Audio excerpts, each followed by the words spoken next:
우리 사회는 경제가 중심이 되는 사회가 되었습니다. 경제를 모르면 미래를 자기의 것으로 만들 수 없는 시대가 되었습니다.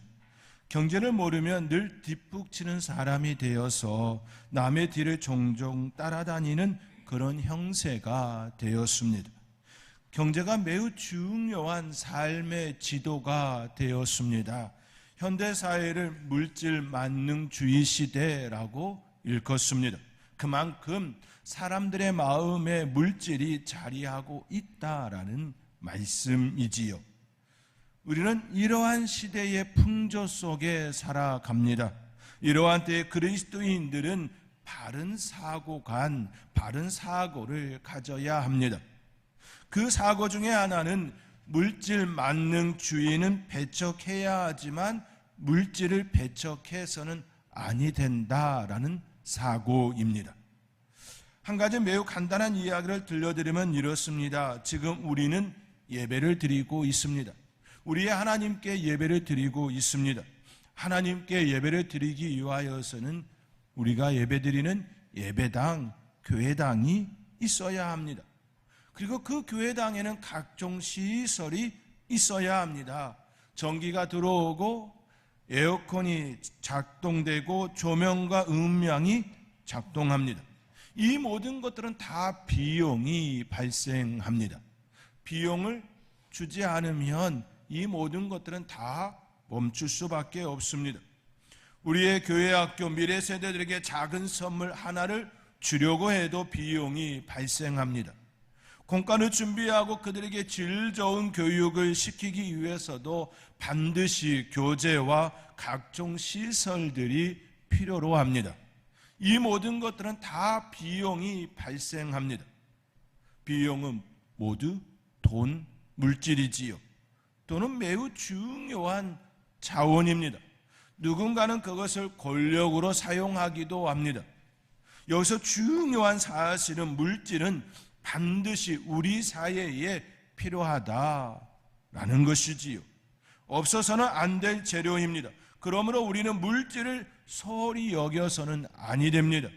결코 배척해서는 아니 됩니다. 어떻게 하면 그 물질을 잘 사용할 수 있을까? 어떻게 하면 바르게 사용할 수 있을까? 그 고민을 해야 하는 사람들이 바로 하나님의 사람, 저와 여러분 성도입니다. 돈의 노예가 되어서도 아니 되고 돈을 우상시해서도 아니 됩니다. 돈은 결코 숭배의 대상이 아니라 잘 사용해야 할 재료입니다. 그 재료를 잘 사용할 때에 효과적으로 선교와 구제 그리고 시대 속에 맡겨진 사명을 잘 감당할 수가 있습니다. 저는 그런 면에서 성도들이 물질의 복을 받기를 간절히 기도하고 또 기도합니다. 돈 때문에 단기 선교에 참가하지 못하는 그러한 안타까운 일이 일어나지 않기를 또 기도합니다. 돈 때문에 구제와 국률의 손을 내미지 못하는 그러한 성도의 삶이 되어지지 아니하도록 또 교회가 돈 때문에 물질 때문에 마땅히 해야 할 구제와 국률의 그 자리에 나아가지 못하는 안타까운 일이 일어나지 않기를 교회와 성도를 위하여 기도합니다. 하나님의 일을 마음껏 쓰고 또 써도 풍족함이 있어 또 무슨 일을 할까 다음을 고민하는 그러한 성도의 삶, 그러한 교회가 되어지기를 간절히 기도하고 또 기도합니다. 저의 이 간절한 기도가 성도님들의 가정에 응답되기를 주님의 이름으로 축원드립니다. 저는 최근 저의 책상에 놓인 책, 그 책은 57가지 키워드로 전망하는 대한민국 돈의 흐름 머니 트렌드 2024입니다. 이 책의 저자들은 8명입니다. 공동 집필하였습니다.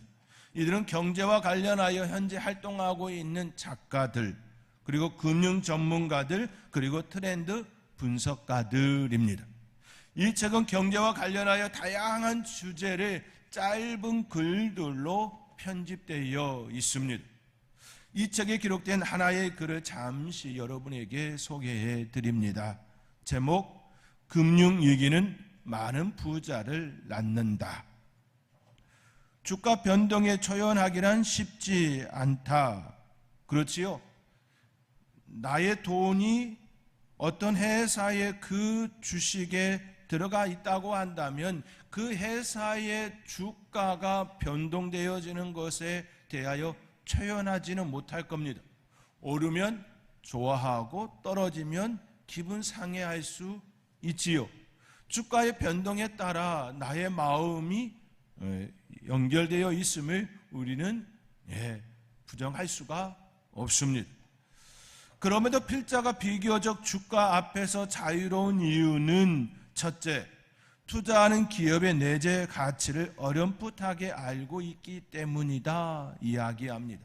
그렇죠? 그 기업의 내재 가치를 알고 있다면, 정확히 알지는 못해도 어렴풋하게 알고 있다면 그 주가 변동에 대하여 그렇게 내 마음이 흔들리지 않을 것입니다.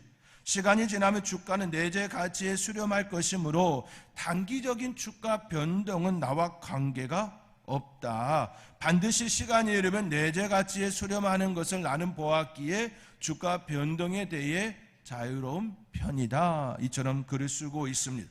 둘째는 국가 경제나 기업의 내재 가치와 관계없이 주가가 변동하기도 한다는 것을 나는 알기 때문이다. 그렇지요? 국가 경제와 그 기업의 내재 가치와 상관없이 주가가 오르기도 하고 내려가기도 합니다. 어떤 이슈가 의하여서 오르기도 하고 내리기도 합니다. 전혀 그 기업과 상관이 없음에도 불구하고 오를 때도 있고 내릴 때도 있습니다. 그러하기에 그거에 대하여 신경 쓰지 않는다라는 글을 적습니다. 코로나19 팬데믹이 발병했을 때 전 세계 주가가 급락했다. 그리고 한 달 만에 방향을 바꾸어 랠리를 시작하더니 2021년에는 최고에 다다르게 되었다. 그렇지요? 2020년 코로나19가 발병되어지고 팬데믹이 선언되어지면서 주가는 급락했습니다. 아주 바닥에 이르게 되었습니다. 그러나 언제 그랬냐는 듯이 굉장히 많은 가파르게 랠리가 시작되었음을 우리는 이미 알고 있습니다. 모든 인류의 삶이 코로나 전후로 영원히 바뀔 것이라고 이야기하는 사람들도 많았지만, 지금 돌이켜보면 2019년과 2023년, 이 책은 2023년 그 즈음을 해서 2024년 트렌드로 나왔기 때문에 2023년이라고 기록되어 있습니다. 2019년과 2023년은 너무나도 흡사하다. 똑 닮았다는 표현이 잘 어울리는 듯하다. 그렇지요? 코로나19 일어나기 전 2019년과 지금의 삶은 많은 부분 흡사한 모습을 가지고 있습니다. 다만 우리의 삶의 자리에 코로나19로 인하여 들어온 새로운 기술들이 자리하고 있는 건 분명한 사실이지만, 그때나 지금이나 우리의 삶의 자리에 삼시세끼를 먹고 직장 생활을 하고 숨쉬고 생활하는 건 거반 틀리지가 않습니다. 2008년에 서브프라임 모기지 사태가 발생했다. 주식시장이 말 그대로 반토막 났으니 코로나 대유행 때와는 비교도 안 될 정도의 상황이었다. 그러나 돌이켜보면 금융위기는 역설적으로 많은 부자를 낳았다. 그렇지요? 2008년 서브프라임 모기지 사태 때도 엄청난 주가가 떨어져서 굉장히 더 이상 이제 회복되지 못할 거라고 하는 그런 이야기가 그 당시 일어났습니다. 뿐만 아니라 2020년 코로나 팬데믹 그때도 그런 현상들이 일어났습니다. 그런데 그때 금융위기 때 역설적으로 수많은 부자들이 일어났음도 우리는 이미 잘 알고 있습니다. 2020년 그 코로나 팬데믹이 선언되어지고 랠리가 시작된 이후에 2020년 말과 2021년에 우리 사이에 가장 이슈가 되었던 단어는 파이어족이었습니다. 경제적 자유에 대한 그 이야기가 우리 사이에 팽배하게 많이 일어났습니다. 주식에 투자하여 벼락부자가 되었다라고 하는, 그것으로 인하여 상대적 박탈감 속에 허전하다라고 하는 그런 이야기가 그때에 굉장히 많이 일어났습니다. 그렇지요? 금융위기는 많은 사람을 부자로 만들어 놓았습니다. 이 책의 저자 중 한 사람은 이와 같이 말하고 있습니다. 이 글의 요지는 어떤 기업의 가치는 변함이 없다라는 것입니다. 시간의 문제지 반드시 그 기업은 그 기업의 내재 가치만큼 반영한다라는 의미입니다. 아울러 금융위기는 오히려 부자를 낳는 기회가 되었다라는 말을 적고 있습니다. 그렇다고 모두가 부자가 되었나요? 아니요, 그렇지가 않습니다. 그때 자신의 것을 그곳에 가감히 넣은 그 사람만이 부자가 되었습니다. 그렇기 위하여서는 그것에 대한 확신이 있어야 합니다. 확신이 없으면 결코 그만큼의 수익을 얻을 수가 없습니다. 예수님께서도 제자들과 무리들에게 천국과 관련하여 경제와 빗대어 말씀한 바 있습니다. 예수님께서는 천국을 무엇과 비교할까 말씀하시며 몇 가지 비유로 제자들에게 말씀하셨습니다. 그 중에 하나가 진주 장사 비유입니다. 천국은 마치 좋은 진주를 구하는 장사와 같다 말씀하시며 진주 장사꾼이 극히 값진 진주 하나를 발견합니다. 그 장사꾼은 자신의 모든 소유를 팔아서 그 진주를 구입합니다. 그 이유는 자신의 모든 소유보다 그 진주 하나가 더 값지다라는 것을 알았기 때문입니다. 진주 장사가 자신의 모든 소유를 팔아 그 진주를 살 수 있었던 근본적인 이유는 확신입니다. 그 가치에 대한 확신입니다. 진주가 그만큼 값지다라고 하는 확신입니다. 확신은 그것을 알아본 안목에서 나오는 것입니다. 안목은 다른 말로 표현하면 통찰력 또는 판단력입니다. 또 하나 우리가 여기서 알아야 할 것은 결단이지요. 그것을 알아보고 그것을 시행할 결단력, 즉 용기가 있어야 합니다. 아무리 값진 것임을 알아보는 통찰력이 있다 할지라도 그것을 내 거화 시키지 않으면 그것은 아무런 의미가 없습니다. 나와 상관이 없습니다. 실행할 용기가 있어야 합니다. 결단이 필요합니다. 그 진주를 사지 않으면 아무리 소용이 없기 때문입니다. 우리는 지금 이 시대를 살아가면서 이와 같은 삶의 원리들을 알아야 합니다. 2000년 전에 예수님께서 이 땅에 오셔서 제자들에게 말씀으로 가르쳐 주신 이러한 삶의 원리, 경제의 원리도 알아야 합니다. 시대를 꿰뚫어 볼 수 있는 안목이 있어야 합니다. 그리고 그 시대를 나의 것으로 만들 용기와 결단이 있어야 합니다. 그러할 때에 자신의 것이 될 수가 있습니다. 앞서 소개한 책의 저자와 같이 위기 속에 기회가 주어졌을지라도 자신의 것으로 만들지 않으면 아무런 소용이 없습니다. 저와 여러분의 삶의 자리에 어떤 위기가 다가왔을 때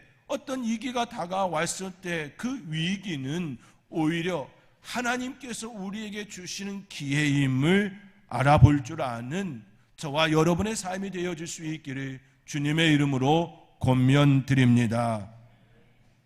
그리고 그때 바르게 사고하며 냉철한 분석과 결단으로 좋은 기회로 삼을 수 있기 바랍니다. 그러나 이스라엘 백성들은 출애굽한 이후 광야 생활을 지내면서 그들에게 주어진 그 수많은 좋은 기회를 값진 시간으로 만들지 못했습니다.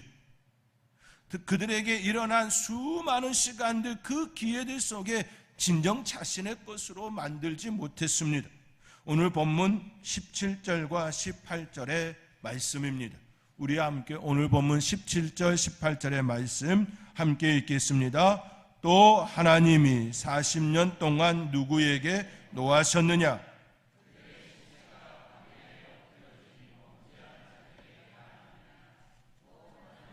누구에게 맹세하사 그의 안식에 들어오지 못하리라 하셨느냐? 곧 순종하지 아니하던 자들에게가 아니냐? 아멘. 하나님께서는 이스라엘 백성들에게 노하셨습니다. 광야 생활 중에 그들은 하나님의 진노 가운데 죽음을 맞았습니다. 그들은 매우 중요한 시간을 보낼 수 있었습니다. 그들은 새로운 시대로 나아갈 수 있는 아주 좋은 기회를 여러 번 가졌습니다. 그러나 그들은 그 좋은 기회를 놓쳤습니다. 결코 그 시간이 그들의 시간이 되지 못했습니다. 그들은 하나님의 역사를 볼 줄 아는 안목이 없었습니다. 그 안목이 없었기에 믿음으로 반응하지 못하고 순종으로 나가지도 못했습니다. 애굽에서 출애굽한 이스라엘 백성들 중에 젖과 꿀이 흐르는 약속의 땅에 들어간 이는 단 2사람이었습니다. 출애굽한 1세대 중에 이집트 땅에서 10가지 재앙을 경험하고 나와서 젖과 꿀이 흐르는 가나안 땅, 그 약속의 땅에 들어간 이는 단 2명이었습니다. 여호수아와 갈렙만이 그 땅에 들어갔습니다. 그들은 하나님의 눈으로 젖과 꿀이 흐르는 가나안 땅, 그 약속의 땅을 볼 줄 아는 안목과 시선이 있었습니다. 그들은 인간의 시선이 아닌 하나님의 시선으로 그 땅을 보았습니다. 왜 하나님께서 그 땅을 이스라엘 백성들에게 주시기를 원하시는지를 보았습니다. 그 땅은 산악지대로, 산지로 구성된 척박한 땅이었습니다. 그러나 그 척박한 땅에는 포도 열매가 주렁주렁 맺혔습니다. 뿐만 아니라 무화과 열매가 있는 곳이었습니다.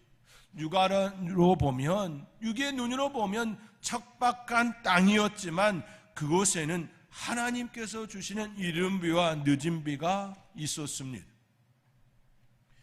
이집트의 나일강 줄기를 보고 자란 이스라엘 백성들은 팔레스틴 산간 지역은 척박한 땅이고 사람이 살기에 적합한 땅이 아니었습니다. 이집트의 나일 강줄기에 살았던 이들은 나일강의 풍성함을 너무나도 잘 알고 있었습니다. 많은 물고기와 곡식들은 풍성한 먹거리가 되었습니다. 그들의 식탁을 책임져 주었습니다. 풍요롭게 하였습니다. 그러나 팔레스틴 산간지역은 물고기가 살 수 있는 곳이 아니었습니다. 풍부한 곡창지대도 아니었습니다. 말 그대로 산간지역, 척박한 땅이었습니다. 그러나 하나님께서는 그 땅을 이스라엘 백성들에게 주심이었습니다. 젖과 꿀이 흐르는 약속의 땅이라 말씀하시며 그들에게 주심이었습니다. 왜 하나님께서는 그 땅을 이스라엘 백성들에게 주심이 되었습니까? 육의 눈으로 볼 때에 척박한 땅, 산간 지역으로 이루어진 그 팔레스틴 그 지역을 왜 하나님께서는 젖과 꿀이 흐르는 땅이라, 약속의 땅이라 말씀하시며 이스라엘 백성들에게 주심이 되었습니까? 이집트의 나일강처럼 풍성한 물과 물고기, 그리고 그 물로 인하여 곡창지대가 이루어지는 그 평야를 이스라엘 백성들에게 주심이 아닌 척박한 산간지역, 그 팔레스틴 지역을 그들에게 주심, 그 이유가 무엇입니까? 티그리스 강과 유프라테스 강이 있는 메소포타미아를 이스라엘에게 주심이 아닌 산간지역 팔레스틴 지역을 주심, 그 이유가 무엇입니까? 심지어 아브라함의 출생지는 팔레스틴이 아니었습니다. 아브라함의 고향은 갈레아인의 우르였습니다. 갈레아인의 우르는 유프라테스 강이 흐르는 줄기에 속하였습니다. 오히려 하나님께서는 그를 갈레아 우르에서 불러내어 산간지역, 그 팔레스틴 지역으로 보내셨습니다. 왜 하나님께서는 이처럼 이집트의 나일강도 메소포타미아의 두 강줄기도 아닌 팔레스틴 그 산간 지역으로 그들을 보내셨을까요? 그들의 안식처로 약속의 땅으로 주심이 되었습니까? 그것은 그들로 하여금 그곳에서 진정한 평안, 진정한 안식이 무엇인지 알게 하기를 원하셨기 때문입니다.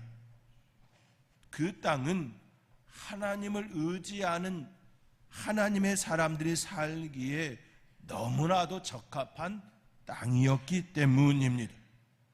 산간지역인 팔레스틴이 젖과 꿀이 흐르는 약속의 땅이 된 것은 그 땅의 주인이 우리 하나님이셨기 때문입니다. 이른 비와 늦은 비를 주시고 때에 따라 주시는 그 은혜가 그 땅에 풍성하게 일어났었기 때문입니다. 작은 체구의 이스라엘 백성들이, 여기서 작은 체구는 인원수가 작다, 그 의미로서의 작은 체구입니다. 작은 체구의 이스라엘이 생활하기에는 그만한 곳이 없었습니다. 이스라엘은 거대한 국가도 민족도 그렇다고 광대한 힘을 가진 이들이 아니었습니다. 작은 체구의 부족에 불과하였습니다. 큰 체구의 사람과 작은 체구의 사람이 맞붙어 싸운다면 반드시 거의 작은 체구의 사람이 죽습니다. 실패합니다. 그러한 그들이 잘 살아낼 수 있는 환경은 메소포타미아나 이집트가 아니었습니다. 산간지역으로 구성된 아주 완벽한 예부의 적으로부터 보호받을 수 있는 그 땅이었습니다. 그 지역은 하나님의 돌보심 가운데 젖과 꿀이 흐르는 약속의 땅이 되었습니다. 젖이 흐르는 땅이라는 그 말은 팔레스틴 그 지역은 목축에 적합한 땅이라는 의미입니다.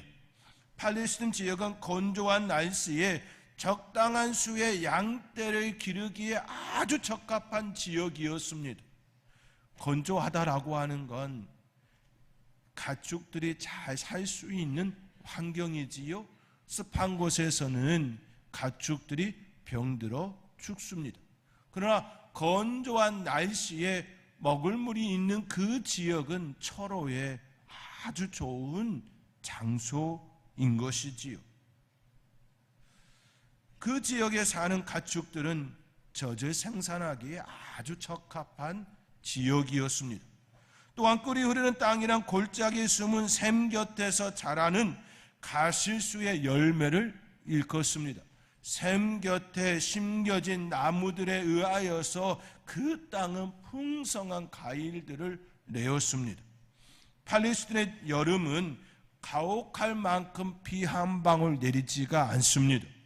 그런데 겨울에 내린 그 물을 품는 석회암층은 여름에 계속해서 골짜기와 샘의 물을 공급해 주었습니다. 여름에 뜨거운 태양볕 아래 오히려 샘과 골짜기에서 영양분을, 수분을 공급받은 그 나무는 수많은 열매를 맺었습니다. 그런데 뜨거운 태양볕으로 인하여 당도가 높은 과일들을 생산할 수가 있었습니다. 아주 적합한 꿀이 흐르는 땅이 되게 하셨습니다. 그곳에 심겨진 나무들은 수분을 공급받아 따가운 여름 햇볕에 당도가 높은 과일을 맺었습니다. 그 땅의 과일들은 포도, 무화과, 석류, 올리브가 있으며 꿀로 해석되는 대추, 야자, 열매가 풍부하였습니다. 이처럼 팔레스틴 그 지역은, 그 가나안 땅은 가축과 풍부한 과일로 인하여 젖과 꿀이 흐르는 땅이 되었습니다. 그러나 출애굽한 이스라엘 백성들은 그 땅의 진정한 가치를 보지 못했습니다. 그 땅이 가지고 있는 내재 가치를 보지 못했습니다. 그들의 눈에 보여진 그 산간 지역이라고 하는 척박한 그 모습만이 그들의 눈에 보였습니다. 오직 두 사람 여호수아와 갈렙만이 보았습니다. 출애굽한 1세대는 그 땅의 가치를 보지 못했습니다. 그들은 결국 광야에서 죽음을 맞이하게 되었습니다. 하나님께서 그들을 이끌어내어 약속의 땅, 젖과 꿀이 흐르는 땅, 그 땅에 보내시 그 하나님의 그 인도하심을 그들은 온전히 믿음으로 반응하지도 못했습니다. 그들이 광야에서 죽게 된 이유는 결국 믿음의 눈이 없었기 때문입니다. 믿음이 없었기에 바르게 반응하지도 못했습니다. 사랑하는 성도 여러분, 히브리서 기자는 이스라엘 백성들의 믿음 없음으로 인하여 바르게 반응하지 못한 그 결과를 너무나도 잘 알기에 그때를 살아가는 그들에게, 또 지금을 살아가는 우리들에게 이와 같이 메시지를 주고 있습니다. 오늘 본문 15절의 말씀입니다. 우리 함께 오늘 본문 15절의 말씀 함께 읽겠습니다. 성경에 일러스되 오늘 너희가 그의 음성을 듣거든 경노하시게 하던 것 같이 너희 마음을 완고하게 하지 말라 하였으니, 너희 마음을 완고하게 하지 말라. 하나님의 음성을 듣거든 우리의 마음에 완고함으로 거부하는 것이 아니라 하나님의 음성을 듣거든 믿음으로 바르게 반응함으로 하나님께서 주실 젖과 꿀이 흐르는 그 약속의 그 은혜를 누리라 말씀하고 있습니다. 이 시대를 살아가는 성도 여러분, 하나님께서 여러분에게 주시기를 원하는 그 은혜를 믿음으로 보시고 바르게 반응함으로 풍성함을 입고 또 살아가는 이 시대의 귀한 하나님의 사람들 되시기를 주님의 이름으로 축원드립니다.